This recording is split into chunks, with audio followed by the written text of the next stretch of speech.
ગુજરાતમાં કાળઝાળ ગરમીનો પ્રકોપ યથાવત જોવા મળ્યો છે। 7 શહેરોમાં ગરમીનો પારો 42 ડિગ્રીને પાર પહોંચી ગયો હતો।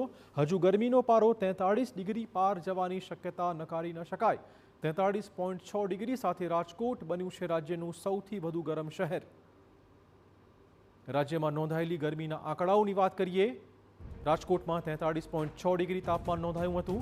ગાંધીનગરમાં 43.2, અમરેલીમાં 43.1, અમદાવાદમાં 42.2, વડોદરામાં 42 ડિગ્રી તાપમાન નોંધાયું છે। આ ઉપરાંત ડીસામાં 41.6 ડિગ્રી તાપમાન નોંધાયું હતું। તો ગુજરાતભરમાં જોવા મળ્યો છે ગરમીનો કાળો કેર। હીટ રિલેટેડ ઇમરજન્સીમાં નોંધાયો છે 57%નો મોટો વધારો। પાછલા 18 દિવસની વાત કરીએ, જ્યાં 1698 લોકો બીમારીમાં સપડાયા હતા। 83 લોકોને ઝાડા ઉલટીના પગલે હોસ્પિટલમાં એડમિટ કરવાની ફરજ પડી છે।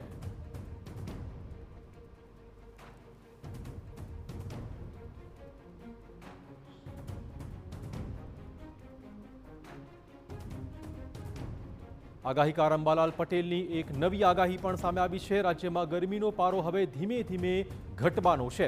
21, 22 અને 23 મે દરમિયાન પ્રી મોન્સૂન એક્ટિવિટી જોવા મળશે। ધીમે ધીમે વાદળો વધવાની પણ આગાહી છે। 20 થી 23 દરમિયાન વરસાદ થવાની શક્યતાઓ તેમણે વ્યક્ત કરી છે। આગામી 26 મેની આસપાસ ચોમાસું કેરળમ પહોંચી શકે છે। 23મી જૂનથી રાજ્યમાં વરસાદી માહોલ જામવાની શક્યતા તેમણે વ્યક્ત કરી છે।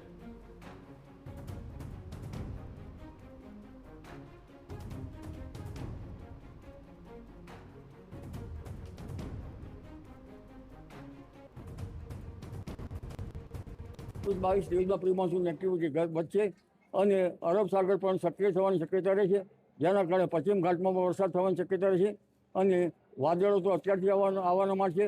આજે 1 કે 2 ઓક્ટોબરના વાદળો દેખાશે।